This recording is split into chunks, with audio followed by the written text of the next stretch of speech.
morning, loves. Welcome to another Candid Candy. So today we're going to talk about something that I am in the midst of learning at the moment. And I don't think I'm alone. In fact, I know I'm not alone. I just talked to a viewer and they're in the same position as I'm in. And what we're talking about today is learning to care for yourself and not just for others. And it's a hard lesson to learn for sure. We've talked about this before, but I am a caretaker. I take care of everyone around me before I take care of myself. And for me, it's not healthy for anyone. But for me specifically, it means focusing on everyone else's problems before I focus on things that I need to work on of my own.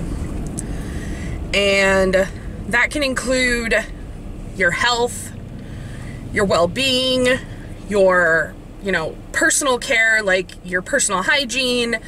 It can take all sorts of different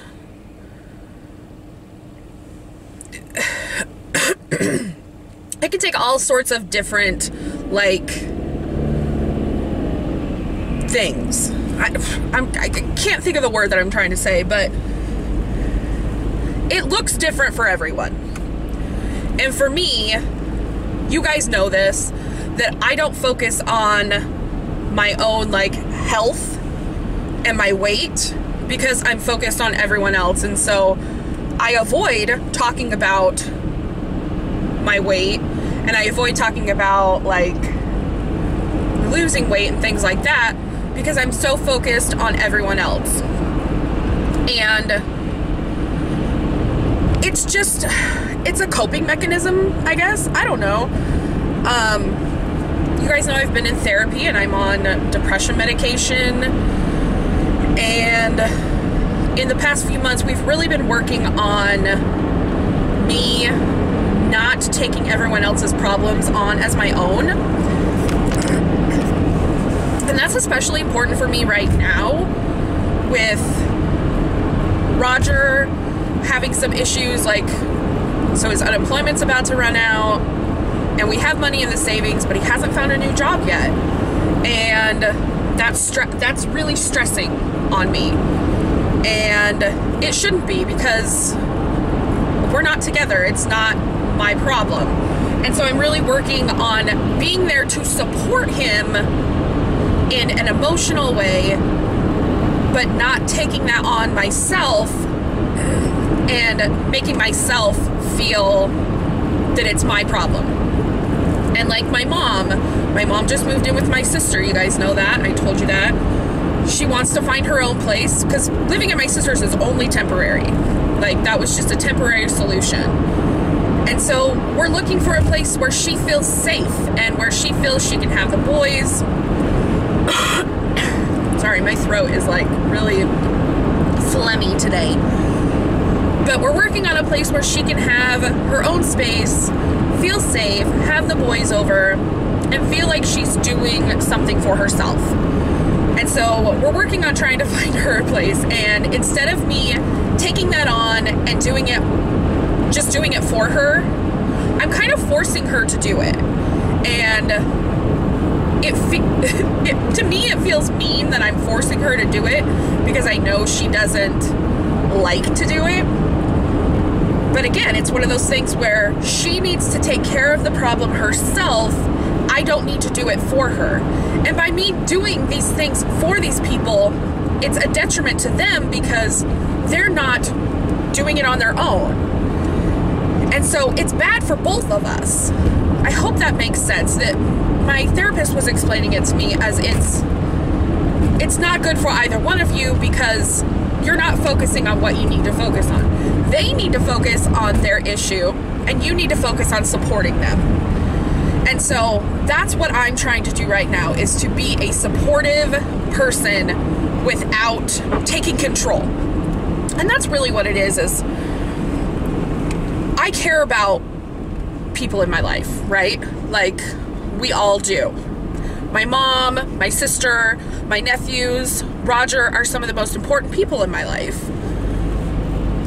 But I can't take their stuff and make it my own. I have to just be there for them and help them as much as I can without taking over. And this has been, honestly, this has been a problem my entire life.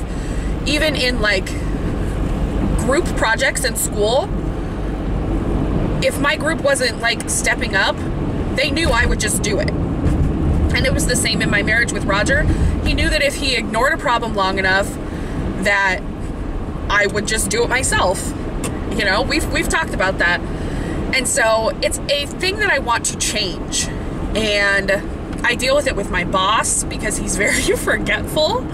And so I'm having to almost be like a naggy wife sometimes. And so now I'm letting the consequences of him not do what he's supposed to do, or not do what he's been asked to do, to come back at him. Like little things. Like I'm not going to let the business go down because I'm being stubborn.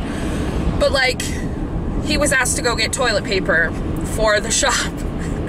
And we ran out in our bathroom. And there was a couple rolls in the other bathroom for the guys, but the guys had hid them so that they could keep them. And so we didn't have toilet paper. And so he went to use the bathroom and there was no toilet paper. That got him to go get the toilet paper. It shouldn't take that because we have this whiteboard of things that he needs to go pick up because that's how we work. And it's been up there.